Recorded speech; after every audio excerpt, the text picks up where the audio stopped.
बातमी आमदार विवेक कोल्हे यांच्या संदर्भातली आहे। श्रीरामपुरात गुन्हेगारी वाढत असल्याची त्यांची तक्रार आहे।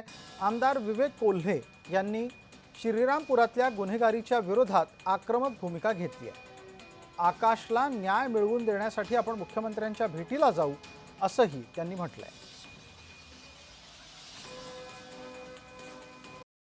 शहरांमध्ये गुन्हेगारीला कमी केलं आहे, पायबंद घातलेला आहे।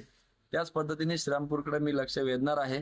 आपण बघितलं की 59 दिवसात त्या ठिकाणी फाशीची शिक्षा देऊन न्याय देण्याचं काम याच गृह खात्याने केलं, परंतु आपण बघतोय की या ठिकाणी कुठंतरी तितकी तत्परता दिसत नाही आणि हे निदर्शनात आणून देऊन आकाशला न्याय मिळवून देण्याचा प्रयत्न आदरणीय मुख्यमंत्र्यांच्या मार्फत निश्चितपणाने मी करणार आहे।